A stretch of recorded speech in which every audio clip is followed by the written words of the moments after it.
The title of this project is called Snow Shadows, and it started in February of 2021 when Winter Storm Uri hit Texas, and we had several inches of snow in San Antonio, and for a while it was very beautiful, and I have lots of photo documentation of the plants in my neighborhood under the snow.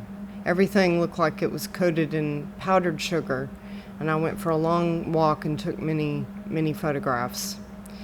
So I made a snow cat in my yard, and all the kids in the neighborhood also were enjoying the snow. So it was happy for a while, but then it kept snowing and it stayed cold, and then the Texas electrical grid went out in so many communities, especially in San Antonio. And I had relatives who were seniors that I was very concerned about.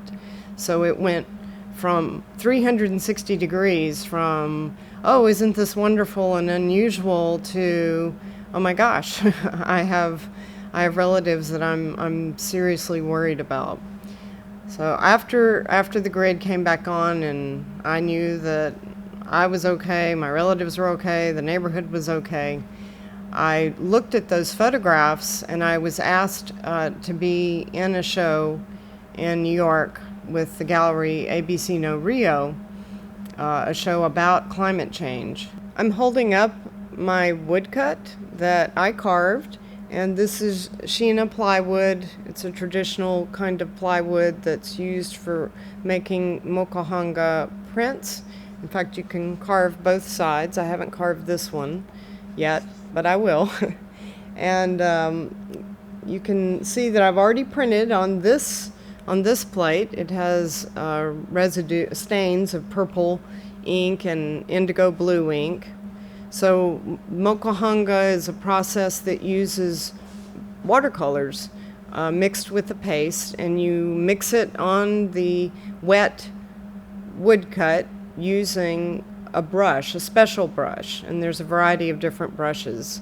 I was using the rounded cornered brush, and I was doing a gradation, so I first mixed the purple areas with one end of the brush, and then I mixed the blue areas with the other end of the brush, so that the paste was thoroughly mixed in, because you need the paste in order for it to adhere well to the paper. And then I delicately tried to brush them lightly in order to blend the gradation a little.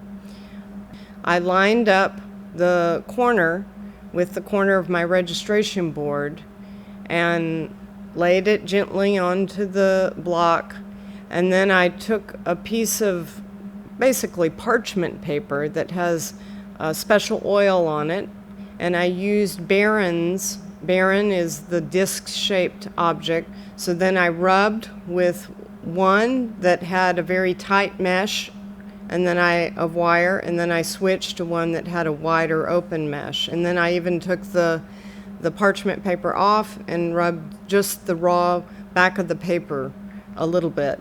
And then I carefully pull the print off of the registration board and off the woodcut and set it aside. This particular print requires two different plates, even though I'm printing the same colors.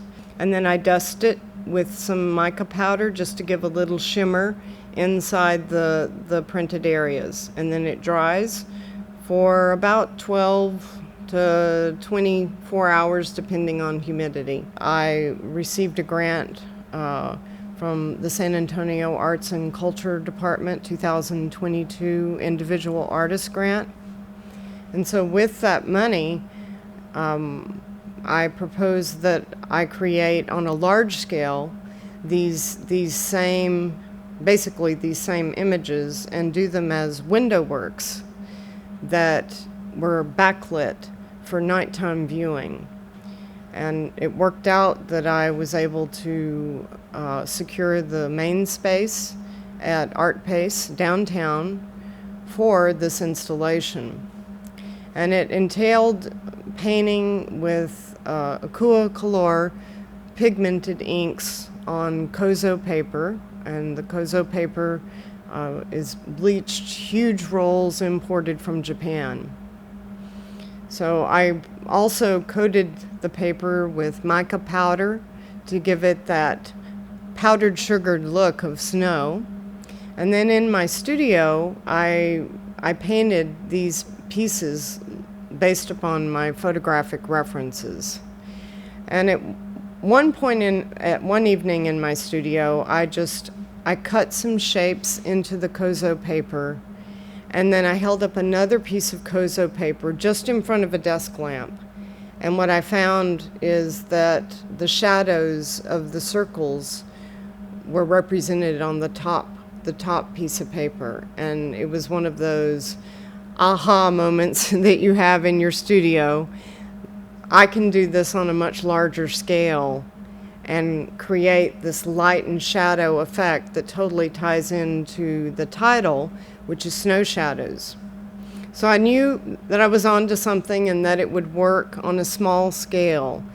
But it wasn't until much later, and I had to work very quickly on this project. I had like a month to do all three of these huge pieces.